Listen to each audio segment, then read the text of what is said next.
¿Cómo te va, Horacio? Bueno, estoy bastante bien. Te agradezco que nos recibas en tu casa, No, pues, una casa hermosa. Vos sos uno de los intelectuales que en estos últimos 12 años tan ricos, tan importantes para nuestra historia, siempre tuvo una mirada optimista, una mirada profunda, pero con un sesgo crítico, siempre cuestionando. eh, y mi primera pregunta para escucharte y conocer más tu pensamiento tiene que ver. ¿Por qué esa mirada crítica y qué pensás que tiene que ver lo que pasó, los 70, los 90, con esta realidad y con lo que viene? en estos 12 años que viví con mucha intensidad, te diría con felicidad, con una felicidad preocupada, pero no dejaba de ser un modo de la felicidad. eh, Vi al kirchnerismo como algo que me interesó mucho. No era una plataforma ya configurada de decisiones, ni tenía una estructura programática, tenía todo lo que personas de la experiencia de Kirchner, Cristina y todos sus compañeros de entonces de Santa Cruz, que somos más o menos de la misma generación, habíamos obtenido de las dificultades de la Argentina, del terror en la Argentina, de lo que es la Argentina como promesa y también como fracaso. De modo que inmediatamente me sentí atraído por las primeras palabras, que no eran precisamente programáticas porque quizá no me hubieran atraído. Me atraía cierta atrevimiento mezclado con cierta astucia, cierto estilo improvisador que nunca me disgustó en política, la fisura por donde se introducía algo inesperado. Muchos después vieron esas fisuras o ese momento inesperado como algo que caracterizaba estrictamente lo nuevo, es decir, la emergencia de lo inesperado y de lo sorprendente. Algo de eso vi yo y de algún modo decidí sumarme. Lo hice cuando me sentí seguro que iba a ser recibido porque me había llamado Kirchner a mi casa para tomar un café en la Casa Rosada, o sea, un llamado insólito. Un presidente llama a uno que no conoce, cualquier día de esto tomamos un café. Sentí que esa frase era una invitación a interesarme y de hecho me interesé y pasé a un mundo con más presiones, pero me propuse hacerlo sin abandonar las características de lo que pensaba que era un intelectual. No pensaba que era alguien que trabajaba de eso, ni que le pagaban por eso, ni que era una figura que se erguía sobre las demás. Como nunca quise eso, vi la vida intelectual como más bien una ética de la libertad personal, sabiendo que esa libertad siempre está cruzada y es fabricada de alguna manera por los obstáculos que tiene la historia. Por eso soy un optimista, pero muchos compañeros, alguna vez creo que hasta vos también, me han criticado que mi adhesión a las realizaciones que hacía el gobierno siempre tenía como un sustrato, no de amargura, pero sino de señalar que aparecen los caminos resquebrajados, los obstáculos de todo tipo.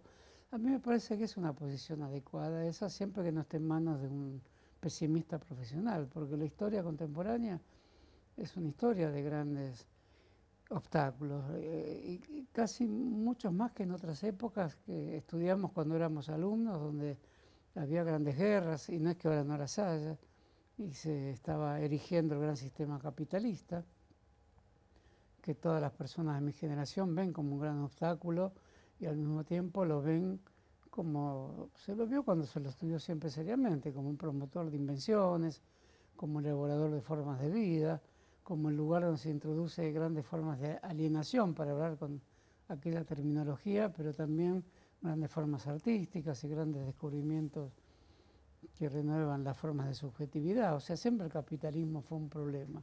No lo queríamos ni lo queremos, pero al mismo tiempo vivimos bajo formas capitalistas donde lo que se llamó y se llama el peronismo siempre ofreció una vía no de consuelo, sino de trabajar en ese interior de una manera más creativas, con fuertes consensos y al mismo tiempo con instrumentos de transformación del mismo capitalismo que no se iba a llamar de una forma diferente, pero que le iba a agregar formas de justicia nuevas, formas de distribución de la renta nuevas, formas de entender la vida nacional de manera autónoma nuevas.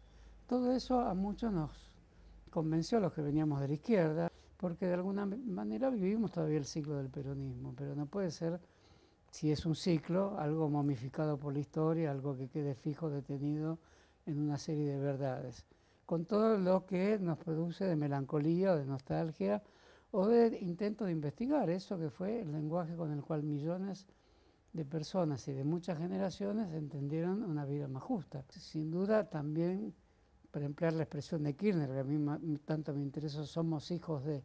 Kirchner vino a ser hijo de alguien, no en el sentido humillante que a veces en las canchas de fútbol tiene esa expresión, que hay que tenerla en cuenta también, sino en el sentido de que escuchaba la historia anterior, veía un legado. Somos hijos de la Madre Plaza de Mayo, era decir mucho, y también era tener en un plano de reserva para seguir examinándolo el conjunto del peronismo, que se citaba menos en los actos iniciales del kirchnerismo que ahora, que se cita más.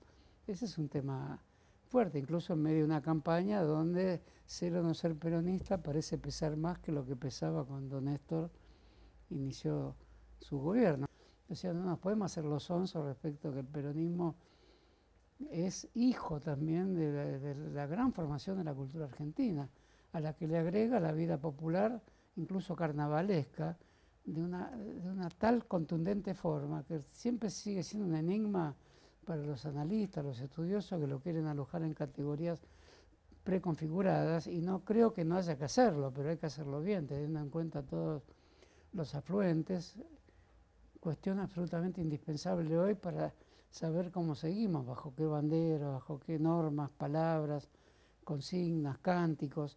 Hay muchos circulando, lo que demuestra que los cánticos siguen siendo una exigencia de la vida política y nos proponen el desafío. ¿Qué clase de peronismo interpretó el kirchnerismo en relación a sus derechos de permanecer como concepto político? Yo te iba a preguntar sí. eso. ¿El peronismo y el kirchnerismo son lo mismo? No, y no podrían ser lo mismo y no tienen que ser lo mismo, pero tiene que haber entrelazamientos de todo tipo de acuerdo al flujo de la historia. Recordá cuando Néstor Kirchner, incluso en el libro que escribió, se declara de centroizquierda. Un poco porque Torcuato lo lleva hacia ahí, que es un poco el tema de Torcuato. Pero Kirchner no tenía problema en decir hay que armar una centroizquierda y veía el peronismo cercano al centroizquierda y ahí sí se llamaría kirchnerismo. Pero lo cierto es que Kirchner no pensó en algo que hoy pertenece a la historia del peronismo. El peronismo es, digamos, Sebrelli decía esa frase, los deseos ocultos, lo decía para criticarlo, pero expresa un deseo oculto de vivir en paz. Yo creo que hay algo aún en los más acérrimos adversarios del kirchnerismo, que hay un deseo de vivir una vida doméstica, con la complejidad de lo doméstico, que es lo más complejo que hay quizá, pero vivirla como ciudadanos correctos, como ciudadanos normales, con las peleas que hay que tener en la vida doméstica, las necesarias, y con algo que exprese la vida doméstica en el plano público, que no es lo mismo, en un estilo de ciudadanía que tenga lo que el peronismo acuñó de alguna manera como memoria pública, justicia social, una nación independiente, con todas las formas de independencia posible y las que haya que reinventar. Entonces definiría el peronismo así, como un gran gesto, muchas veces de carácter espontáneo, pero que terminó poniendo sobre la mesa de la historia del país casi todos los problemas sustantivos, algunas veces con sus soluciones más preparadas, muchas veces con soluciones que dieron resultados, otras que encontraron obstáculos inesperados. O sea, es una maraña de discusiones de gran vitalidad el kirchnerismo. ¿Quiénes deben vacunarse contra la gripe? Embarazadas, mamás antes de egresar de la maternidad, niños entre 6 y 24 meses, personas con enfermedades crónicas u obesidad, personal de salud y mayores de 65 años. Para ellos, la vacuna es gratuita en centros de salud y hospitales públicos de todo el país. Vacunate. Es bueno para vos. Es bueno para todos. 0800-222-1002.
Ahora lo vamos a mezclar y vas a ver que toda la solución va a quedar del mismo color. Todos agarrados, agarrados.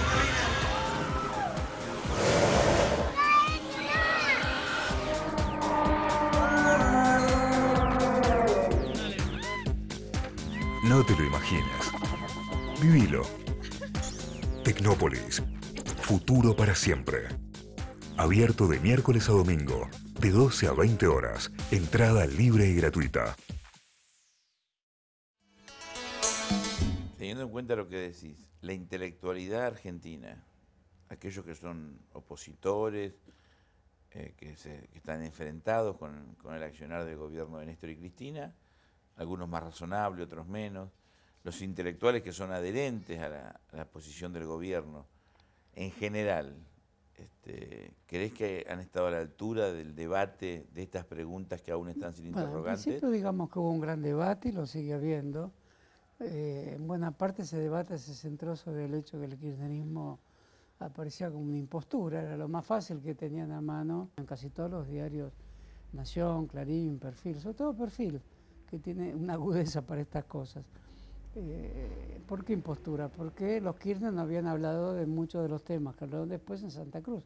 Eso se puede explicar como la esencia misma de la vida política. La vida política es el a veces imperceptible cambio de un elenco de palabras y de elenco de temas que no estaban en la etapa anterior de tu biografía y tenés que saberlo explicar vos. Sí, pero igual es una tontería, porque yo pensé un ejemplo muy tonto. Corregime si digo si es una tontería de verdad. Vos no te enamorás de una mujer hasta que no la conocés. Para lo mejor viste 30 años y no estuviste enamorado. Por eso la tesis de la impostura fue y es muy fuerte, porque es muy dura en la vida política acusar a alguien de falsario. El kirchnerismo respondió a mi juicio muy rápido con el Clarín miente, y quiero decir que no me pareció la mejor consigna, porque era tan dura y tan alta que obligaba acciones de tal drasticidad que para tratar el tema Clarín no me parece a mí que era la más adecuada. La historia de la redacción de Clarín, basta leer el libro de Siva, que va a ver la historia de la Argentina en gran parte, que todos los que fuimos y somos lectores de Clarín conocemos bien, tanto como la redacción de Clarín, que hoy está broquelada en una trinchera y emite panfletos y hace operaciones periodísticas. Tampoco diría, en primer lugar, que no es bueno para la historia de Clarín, eso más allá de lo discutible que sea su historia. Por eso el kirchnerismo respondió al hecho de que se le decía una impostura, no trataba los derechos humanos y se hacía amigo de Eve, de Nora, de Estela. Bueno, de repente aparecía eso. Bueno, no era tan de repente. Esa repentinidad hace la característica fuerte. A mí me interesó esa repentinidad. Esa repentinidad que está en las grandes anécdotas de los políticos que están siempre frente a una cierta clase de abismo. ¿Qué lo hacía Kirchner llamarme a mí que no me conocía? Me llamó 2 veces. La primera vez no estaba y era presidente y diría, no está, ¿quién es para no estar mientras yo lo llamo? No, me volvió a llamar otro día. O sea, eso a mí me pareció un rasgo que inauguraba algo para mí. Yo no sabía si lo iba a hacer para la Argentina, pero para mí, que siempre hablé de estas cosas, que era un militante hablante o un hablante militante. Alguna vez tuve compromisos mayores, pero yo estaba como a la espera, como miles y miles que estábamos a la espera de no sabíamos qué. Entonces eso fue muy fuerte y por eso fuimos los que tratamos de responder en este debate en relación a que el kirchnerismo no era una impostura, era un conjunto inesperado de temas nuevos que muchas veces se trataban improvisadamente. Y le agregamos algo más, a veces tratar improvisadamente un gran tema permite descubrir en ese inicio de tratamiento improvisado las vías efectivas para resolverlo, ¿no?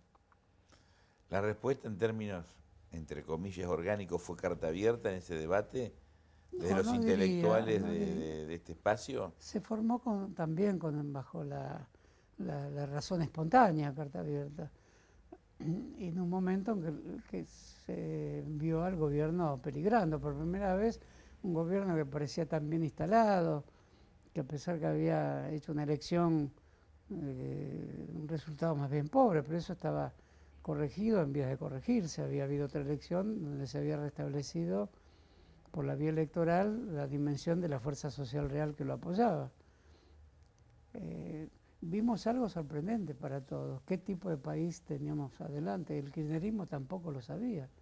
Teníamos un país donde había cambiado el régimen de propiedad agraria, había nuevos tipos de productores, una semilla transgénica, tecnologías nuevas para el cultivo, la desaparición de lo que durante siglos fue la cultura del trigo, se había expandido la frontera agropecuaria, se había creado nuevas estructuras sociales que no las teníamos estudiadas, pero éramos unos nenes de pecho frente a esto nuevo que pasaba. Había habido una mutación muy grande. Muy grande, y aún hoy la tenemos que seguir estudiando porque todavía no la conocemos enteramente porque la sigue habiendo. Y justo no dije lo principal, implica algo en lo que el gobierno está en deuda, y creo que hay que decirlo para acentuar una discusión que tiene que haber. No digo que no se haya mencionado el tema, y digo que se lo tiene que mencionar en el próximo pedido mucho más, que es la relación con la preservación de la naturaleza, porque ahí entramos en una cuestión vital de la sobrevivencia de los pueblos, de las culturas de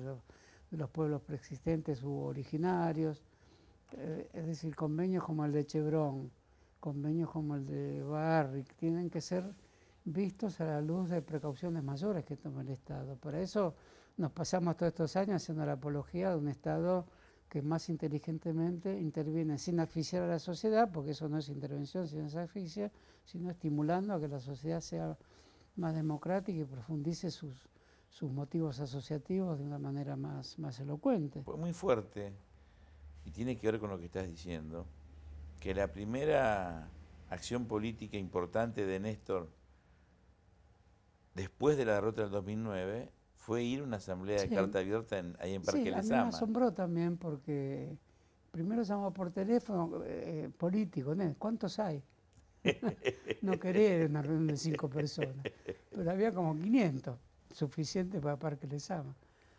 A mí me emocionó mucho porque a él también no sabe bien qué hacer, y era la vieja asamblea en la que tantos y tantos nos educamos. Y él era el presidente, había dejado de ser, no me acuerdo ya. No era Cristina presidente, era Cristina, pero era uno de los conductor de este espacio. Si entró y pensó que iba a hablar, no ocurrió eso, pero no ocurrió porque él se dio cuenta que estaba hablando otro. Entonces habló después, esperó que yo hablara, y yo tampoco me limité, escuchó uno anterior, y después dijo, como dijo el compañero preopinante. O sea, entró en la lógica de la asamblea. Entonces eso también a mí me parecía que era un hecho nuevo en la Argentina, que era, no lo imagino, con la estima que uno le puede tener a Alfonsín hoy, después de todos los balances que hemos hecho de una manera u otra, no me lo imaginaba así. A mí fue una figura que me gustó y me sigue gustando, y le sigo teniendo un gran cariño, ¿no? Importante lo que dijo ese día. Sí, absolutamente. Fue un mensaje absolutamente estimulante. Perdimos porque no profundizamos. Sí. Después Carta Abierta recibió llamados de reconvención de algunas figuras del gobierno. Permitidme que no diga quiénes fueron. ¿Por qué? Porque es un grupo donde no todos están de acuerdo, donde alguien apareció una vez con una cámara y empezó a filmar, y ese es un tema. O sea, primero revelaba que era un grupo que no debatía en secreto, y después que se exponía muy fácilmente y con gran ingenuidad a las operaciones políticas, que la hubieron y muchas. Yo mismo hice una crítica a la campaña de Filmo y aparecí como 20 veces en TN hablando, y Filmo me llamó a casa, me dijo, te felicito. Y dije, qué raro que Filmo me llame para felicitarme. No, era una ironía, estaba enojadísimo. Y después vino a la biblioteca para hablar, porque quería también protestar y tenía razón. No es que la arruinamos la campaña, pero gente que más o menos actúa en común. Sí, le das un elemento... sí, pero te digo como una anécdota que hoy podemos reírnos un poco porque es la sal de la política. Es un año electoral, pero no te voy a preguntar de elecciones porque eso... Quienes nos están mirando tienen un montón de programas para escuchar opiniones. ¿Hacia dónde va la Argentina? 2015, bueno, ¿hacia dónde vamos? Tiene que tener un papel en el mundo, que de algún modo lo tiene, al tener conductas independientes para hablar con Rusia, con China. Rusia es muy importante por toda la historia rusa, y China mucho más, son países milenarios. La Argentina es una construcción del siglo XIX, de tipo esperanzado y utópico, pero aún así pienso que la Argentina precisa una fuerza política y creo que la memoria del peronismo y lo que es el kirchnerismo en cuanto pueda también tener momentos de mayor sosiego para repensar todo lo que hizo la Argentina y devolverlo, porque pienso que aún hay capítulos kirchneristas en el futuro, devolverlo de maneras más precisas, más elaboradas. Yo veo a la Argentina también como ese rastro utópico y de justicia que muchas fuerzas políticas anteriores al peronismo también interpretaron, desde luego el irigoyenismo, pero si buscamos más atrás también vamos a encontrar muchas de esas cosas inspiradoras que suponen ya una Argentina abierta al mundo, con un tratamiento imaginativo del tema Malvinas, no sé cuál es, pero así como lo estamos tratando es un tema sin salida, con una base nuclear o una base militar enorme de 3.000 soldados ahí, que es la puerta a la Antártida. Hay que encontrar, lo digo porque es un tema fundamental de la Argentina también en su constitución como nación renovada territorialmente, en sus límites, en su relación con Latinoamérica. Mucho se avanzó, se miró a Latinoamérica como nunca. No hay que dejar de mirar a Europa por mirar a Latinoamérica. No podemos desconocer las múltiples raíces que tiene el país y que son raíces filosóficas también, raíces literarias. ¿Sos optimista? Sí, sí, bajo estas condiciones en las que estamos hablando hoy. Severamente optimista, pero con una severidad que tiene algo de melancolía, algo de temor por los riesgos que se corren,